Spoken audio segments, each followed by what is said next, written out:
Hello student, welcome to the accountancy Guru. तो हम लोग फिर मिलते हैं एक नए वीडियो के साथ। ये वीडियो जो है इससे पिछले 5 वीडियो अपलोड हो चुका है। अगर ये नए वीडियो पर आए हैं तो पिछले 5 वीडियो जाकर देखें, तब ये वीडियो अगर आप देखते हैं सारी आएगा कि कहाँ से कैसे क्या हो रहा है। तो इसलिए हम आप लोगों को रिकमेंड करेंगे तो सबसे पहले जाकर इससे पिछला वीडियो देखें, तो तब ये वीडियो देखें तो आसानी से सारी चीज़ें कंसेप्ट क्लियर हो सकती हैं।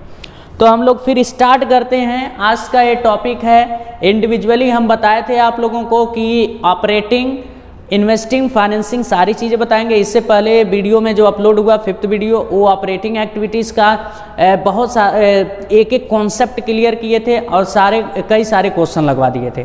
तो ये चीज़ें हैं इन्वेस्टिंग एक्टिविटीज़। इन्वेस्टिंग एक्टिविटीज़ का एक हम आप लोगों को ओवरऑल एक फॉर्मेट हम बता देते हैं। इन्वेस्टिंग एक्टिविटीज़ में क्या प्लस होता है, क्या माइनस होता है। तो यहाँ पर ए ही चालू करते हैं, ए से ही लिखते हैं cash flow from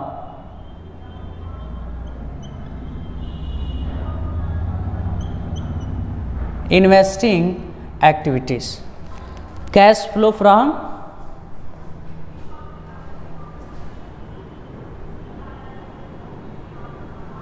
investing activities. तो यहाँ पर क्या ऐड होगा, क्या माइनस होगा। जितनी आइटम प्लस होता है इन्वेस्टिंग में, सबसे पहले उसको लिखेंगे, फिर माइनस वाले आइटम को लिखेंगे। तो देखते हैं क्या क्या प्लस होता है। जैसे देखो, इन्वेस्टिंग एक्टिविटीज इन्वेस्टमेंट से है। किससे है? इन्वेस्टमेंट से। 3 से 4 चीज़ें इसमें बेसिक चीज़ें आते हैं। Tangible assets, intangible assets, non current investment और dividend, interest and rent receive. इतनी सारी चीजें आएगा और कुछ नहीं आएगा। ये चीजें याद रखो, ठीक है। अगर टेंजिबल एसेट्स हम लोग सेल करेंगे तो कैश इनफ्लो होगा, तो प्लस हो जाएगा। सेल्स ऑफ टेंजिबल एसेट्स पहले कॉलम में, फिर सेल्स ऑफ इंटेंजिबल एसेट्स, फिर sales of non current investment, फिर डिविडेंड रिसीव,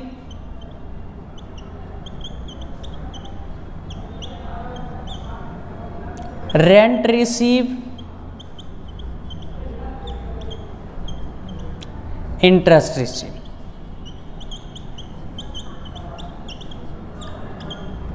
इन सब सारे चीज़ों में कैश इनफ्लो होता है। क्या होता है? कैश इनफ्लो होता है। और कैश आउटफ्लो जब होगा तो माइनस हो जाएगा। देखो, अगर टेंजिबल एसेट्स परचेस करोगे, सेल करोगे तो कैश आएगा, इनफ्लो होगा। और इनटेंजिबल एसेट्स भी बेचोगे। टेंजिबल का मतलब जिसे तुम टच कर सकते हो, land, building, plant, machinery, furniture, equipment, computer, ये सब टेंजिबल एसेट्स हैं। और उसके बाद जो है sales of intangible, goodwill, trademark, copyright, patent, ये सब सारी चीज़ें आएंगे। और उसके बाद नॉन करेंट इन्वेस्टमेंट, जो लंबे समय 10 साल, 5 साल, 4 साल के लिए इन्वेस्टमेंट कर देते हैं, वो चीज़ें। सेल्स करेंगे तब भी पैसा आएगा, डिविडेंड रिसीव करोगे तब भी पैसा आएगा, इंटरेस्ट रिसीव करोगे तब भी पैसा आएगा, और रेंट रिसीव करोगे तब भी पैसा आएगा। और इन्हीं सब को अगर तुम परचेस करते हो, परचेस करोगे तो पैसा जाएगा, आउटफ्लो होगा तो माइनस होगा। अब यहाँ पे ये नहीं कि dividend receive, rent receive, interest receive किए हैं तो यहाँ होगा, और पेड करेंगे तो माइनस होगा, नहीं। अगर इन तीनों को अगर पेड करोगे तो फाइनेंसिंग में जाएगा। कहाँ जाएगा? फाइनेंसिंग में जाएगा। ये चीज़ें याद रखना। और उसके बाद परचेस ऑफ, यहाँ परचेस कर लो, purchase of tangible assets, purchase of tangible assets minus में दो। परचेस ऑफ इनटेंजिबल एसेट्स, ये भी माइनस में दे दो। Purchase of non current investment, ये भी माइनस में दो। ये सब सारी चीज़ें माइनस हो जाएगी। अब यहाँ पे जो फाइनल आंसर आएगा, लिख दोगे cash flow from investing activities, या तो cash used in investing activities अगर प्लस में आएगा तो cash flow from investing activities minus में आएगा तो cash use in investing activities, और वही बाहर चला जाएगा। ये बेसिक फॉर्मेट है, ये चीज़ें आप लोग याद रखेंगे। तो इसमें बहुत सारी चीज़ें नहीं है, यही कॉन्सेप्ट था, सारा कॉन्सेप्ट आप लोग समझ गए, ठीक है। और इस पे अभी हम क्वेश्चन प्रैक्टिस करवा रहे हैं तो सारी चीज़ें क्लियर हो जाएगी, ठीक है। तो क्वेश्चन जो है हम यहाँ पे बताएंगे आप लोगों को। देखो, अगर ये सब परचेस करोगे तो पैसा जाएगा, तो जाहिर सी बात है किधर चला जाएगा, आउटफ्लो हो जाएगा, तो माइनस हो जाएगा। समझ ही रहोगे, तुम्हारे जेब से आउटफ्लो होता है, पैसा जाता है ना, जितना भी पैसा रहता है उसे क्या कर देते हो, माइनस कर देते हो। तो इसीलिए ये भी माइनस में कर रहे हैं, तो दिक्कत क्या है, अपने जेब से जाता है पैसा तो माइनस कर दो तो अच्छा लगता है, और यहाँ माइनस कर रहे हो तो तुम्हारे जेब का नहीं ना है, इसलिए ज़्यादा दिमाग में नहीं आएगा, दूसरे जेब से जा रहा है पैसा, ठीक है। लेकिन महसूस करो व्यापार हमारा ही है, ठीक है। अब इसके बाद भले पैसा हो या ना हो, ठीक है, लेकिन समझा करो पैसा है तुम्हारे पास, केवल महसूस करो। जेब में पैसा हो या ना हो, लेकिन दूसरे को पता ना चले कि हमारे जेब में पैसा नहीं है, ठीक है। ऐसा कॉमर्स वालों का स्किल होता है, ठीक है। तो फिर एक इस पे हम क्वेश्चन आप लोगों को करा देते हैं ताकि एकदम ज़बरदस्त दिमाग में सेट हो जाए। अगर ऑपरेटिंग एक्टिविटीज़ में कुछ ऐसा क्वेश्चन रह गया हो बताने से तो आप लोग ज़रूर कमेंट बॉक्स में बताओगे, तो वो भी क्वेश्चन हम आप लोगों को अच्छे से समझा देंगे। और मिल जाओ बेटा, मिल जाओ, मिल जाओ मेरे लड्डू गोपाल, मिल जाओ।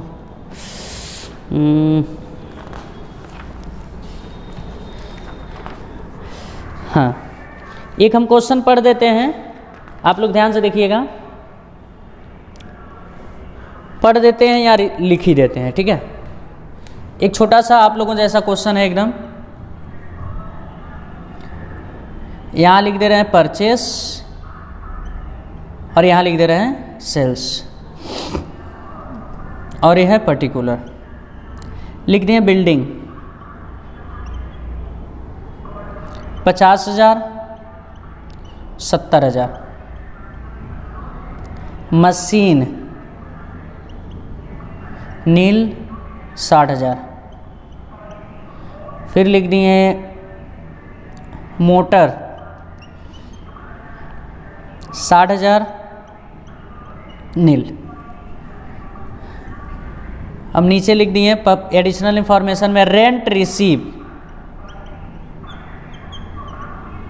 4,000, second interest receive 3,000, dividend receive third,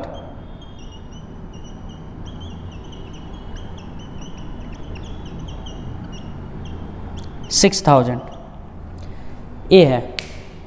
देखो, अब इसी फॉर्मेट पे केवल आप लोगों को सेट कर देना, बहुत ज़्यादा दिमाग इधर उधर नहीं लगाना है, ठीक है। इसीलिए हम फॉर्मेट को इरेज नहीं किए हैं, इसी फॉर्मेट पे हम भी काम करने वाले हैं, ठीक। तो यहाँ पर सबसे पहले ये ही लिख देते हैं, ये क्या लिख देते, cash flow from investing activities, right. हम लोगों का अमाउंट का कॉलम है 2। अब यहाँ सेल क्या क्या हुआ है, देखो एक परचेज का कॉलम है और एक सेल का कॉलम है। तो परचेज का मतलब एक खरीदे हैं, सेल का मतलब बेचे हैं। देखो जो जो सेल है पहले उसको लिखेंगे, जो इनफ्लो हो रहा है पैसा। देखो बिल्डिंग परचेस हुआ है 50,000 का, क्या हो गया आउटफ्लो, 70,000 का सेल हुआ है तो इनफ्लो परचे ये ऐड होगा 70,000। मशीन आउटफ्लो नहीं हुआ है, नील है, इनफ्लो हुआ है केवल, ये भी प्लस में जाएगा। मोटर देखो इनफ्लो हुआ है, माइनस में जाएगा, प्लस में नहीं जाएगा क्योंकि आउटफ्लो नहीं हुआ। रेंट रिसीव इनफ्लो है, प्लस हो जाएगा। इंटरेस्ट रिसीव इनफ्लो है, प्लस हो जाएगा। डिविडेंड रिसीव इनफ्लो है, प्लस हो जाएगा। तो इसमें 2 चीज़ें बिल्डिंग और मशीनरी प्लस में। Sales of building, sales of machinery, rent receive, dividend receive और इंटरेस्ट रिसीव,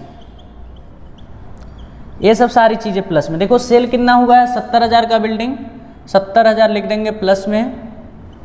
फिर इसके बाद 60,000 का मशीन सेल हुआ है तो 60,000 पहले कॉलम में, और रेंट कितना रिसीव हुआ है 4000, और फिर इंटरेस्ट कितना रिसीव हुआ है 3000, ये सब प्लस में जा रहा है, और फिर डिविडेंड कितना रिसीव हुआ है 6000, ये सब प्लस। अब देखो परचेस एक चीज हुआ है केवल बिल्डिंग, तो यहाँ पर क्या लिख रहे हैं purchase, purchase of building. Purchase of building कितना है 50,000, 50,000 माइनस में चला जाएगा, ठीक, कुछ नहीं करना है, प्लस वाले को प्लस करो, माइनस वाले को माइनस कर दो। अगर प्लस में आएगा answer cash flow from investing activities, minus में आएगा cash used in investing activities. Plus वाला ऐड करते हैं 70,000 plus 60,000 plus 4,000 plus 6,000 plus 3,000 minus 50,000, 93,000 plus में आ रहा है क्योंकि प्लस वाला ज़्यादा है 93,000। इसे क्या बोलेंगे cash flow from investing activities, cash flow from investing activities. अब इसके बाद ये आप लोगों को कहीं दिक्कत नहीं होना चाहिए, ये देख लीजिए, फिर हम इसको इरेज करके थोड़ी सी और टॉपिक आप लोगों को बता देते हैं।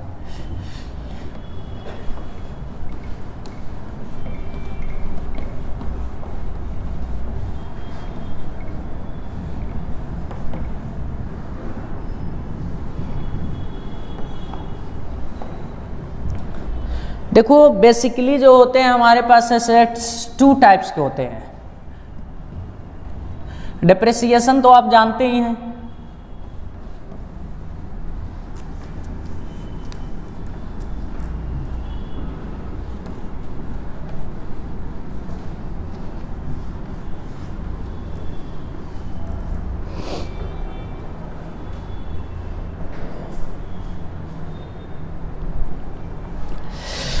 डिप्रिसिएशन के बारे में थोड़ा सा आप लोगों को एक्सप्लेन कर देते हैं। डिप्रिसिएशन का मतलब ये होता है कोई भी आप लोग फिक्स एसेट्स यूज करते हैं, उसकी जैसे जैसे कंटिन्यूअस हम लोग यूज करते हैं तो उसकी वैल्यू क्या होती है घटती है। जब उसकी वैल्यू घटती है तो जितनी भी वैल्यू घट रही है उसी को क्या बोला जाता है डिप्रिसिएशन। तो 2 चीज़ें एक्सेप्शन है, एक चीज़ एक्सेप्शन है कभी डिप्रिसिएशन नहीं लगता है, लैंड कहीं भी आप ज़मीन खरीद के छोड़ दो तो उसका वैल्यू हमेशा अप्रिसिएट होता है, कभी डिप्रिसिएट नहीं होता है, डिप्रिसिएशन नहीं लगता है। फिर इसके बाद कुछ है एक नॉन करेंट इन्वेस्टमेंट है, उस पर भी डिप्रिसिएशन नहीं लगता है, ठीक है। अगर हम बात कर दें एसेट्स में 2 नेचर के एसेट्स होते हैं, एक डिप्रिसिएबल एसेट्स, एक फिक्स एसेट्स की बात कर रहे हैं।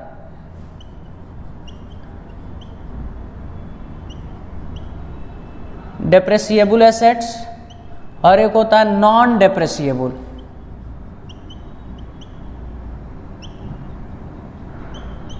नॉन डिप्रिसिएबल एसेट्स, देखो डिप्रिसिएबल एसेट्स में क्या क्या आ जाएगा, machine, building, computer, furniture, motor, ये सब डिप्रिसिएबल एसेट्स होते हैं। इन सब सारे चीज में क्या होते हैं डिप्रिसिएशन लगते हैं, ठीक है। इसकी जैसे जैसे तुम यूज करोगे इसकी वैल्यू क्या होती जाएगी घटती जाएगी। लेकिन यह क्या होता है नॉन डिप्रिसिएबल एसेट्स, जैसे non current investment, non current investment पे डिप्रिसिएशन नहीं लगता है, और एक लैंड पर भी डिप्रिसिएशन नहीं लगता है। 2 चीज़ों पे डिप्रिसिएशन नहीं लगता है।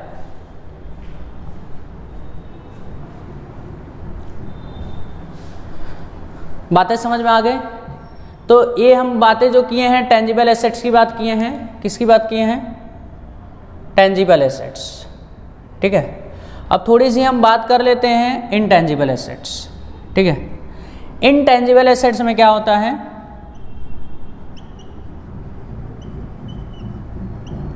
देखो टेंजिबल एसेट्स की वैल्यू घटेगी तो उसे क्या बोला जाएगा डिप्रिसिएशन, क्या बोला जाएगा डिप्रिसिएशन। और इनटेंजिबल में इसकी वैल्यू घटेगी तो अमोर्टाइज बोला जाएगा, अमोर्टाइजेशन, क्या बोला जाएगा अमोर्टाइजेशन। इसमें आता क्या क्या है, गुडविल, ट्रेडमार्क, कॉपीराइट, पेटेंट, ये हमारा क्या होता है इंटेंजिबल एसेट्स। अब देखो बेसिक चीज़ें पहले इंटेंजिबल हम आप लोगों को क्लियर कर देते हैं। मान लीजिए यहाँ 2010 है और यहाँ 2020 है, 2011, ठीक है। बेसिक चीज़ें हम आप लोगों को पहले क्लियर करते हैं इंटेंजिबल एसेट्स का, फिर किस पे आएंगे, टेंजिबल एसेट पे, डिप्रिसिएबल नॉन डिप्रिसिएबल में एक थोड़ा सा क्वेश्चन लगवा देंगे। गुडविल जो है पहले 10,000 था, अब हो गया 8,000। ट्रेडमार्क पहले 11,000 था, अब हो गया 12,000। कॉपीराइट पहले 10,000 था, अभी भी क्या है 10,000 है। और पेटेंट पहले 10,000 था, अब हो 10,000 था, अब हो गया 7,000, ठीक। अच्छा देखो इनटेंजिबल एसेट्स की बात कर रहे हैं। इनटेंजिबल एसेट्स कभी भी अप्रिसिएट होता है प्रीवियस ईयर से, लेटेस्ट ईयर में अप्रिसिएट होता है तो परचेस मानेंगे। अगर इनटेंजिबल एसेट्स अगर इंक्रीज होता है तो क्या मानेंगे उसे, परचेस। अगर इनटेंजिबल एसेट डिक्रीज होता है तो क्या मानेंगे, अमोर्टाइजेशन, अमोर्टाइजेशन, ठीक है। अमोर्टाइजेशन का मतलब जैसे डिप्रिसिएशन ही होता है, लेकिन इनटेंजिबल की वैल्यू कभी भी घटती है तो उसे अमोर्टाइजेशन बोला जाता है, ठीक है।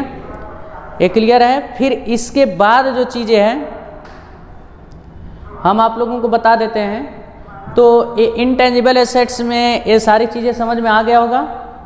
अगर परचेस होगा, अगर बढ़ेगा इंक्रीज होगा तो परचेस, डिक्रीज होगा तो क्या होगा, अमोर्टाइजेशन यानी डिप्रिसिएशन। डिप्रिसिएशन नहीं बोला जाता है, इसे रिटर्न ऑफ बोल सकते हो। क्या बोल सकते हो, रिटर्न ऑफ।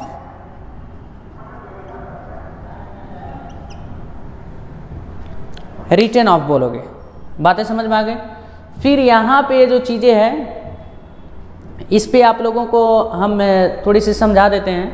पहले देखिए गुडविल पहले 10,000 से कितना हो गया 8,000।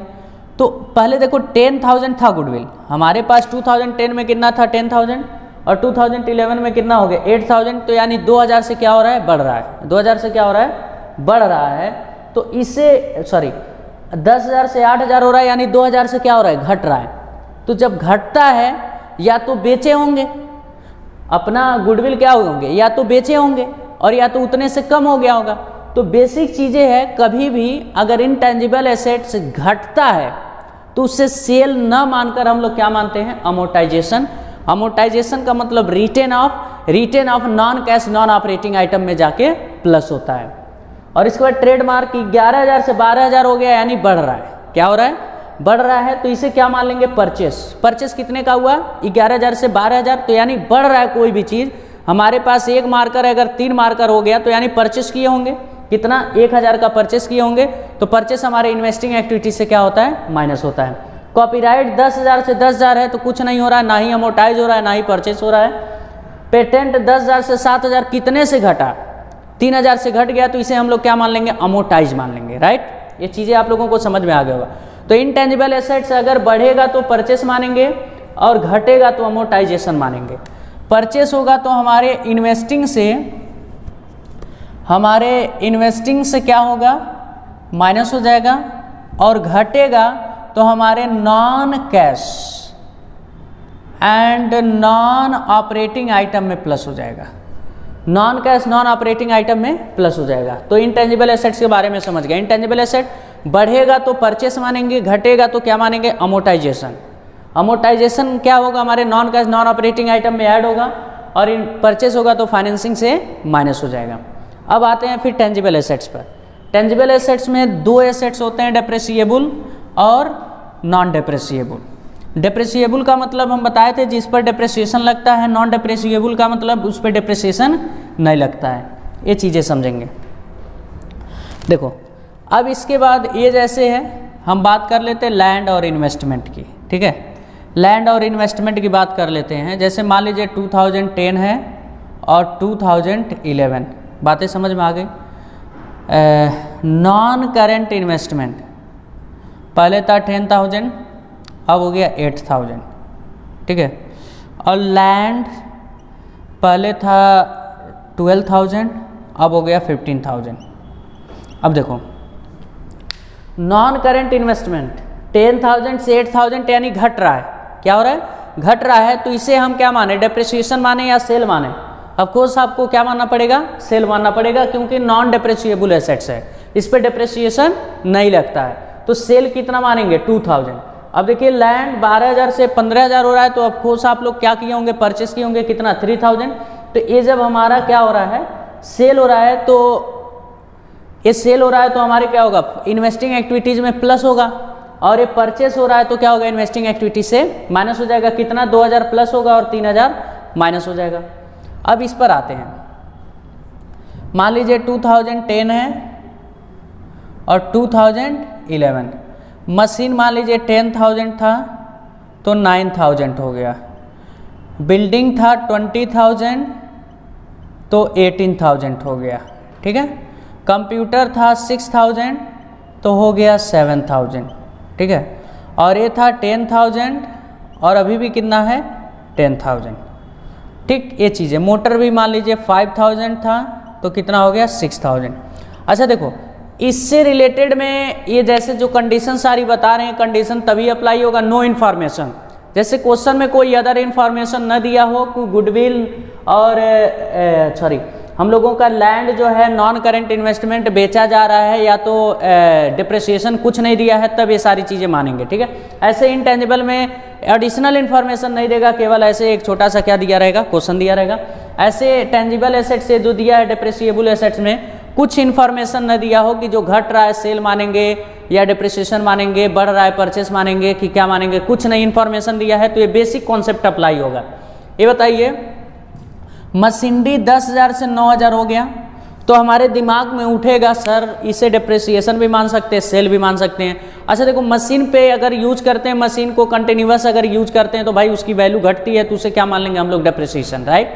1000 non cash non operating item में ऐड होगा, लेकिन हाँ मशीन से रिलेटेड कोई एडिशनल इन्फॉर्मेशन न दिया।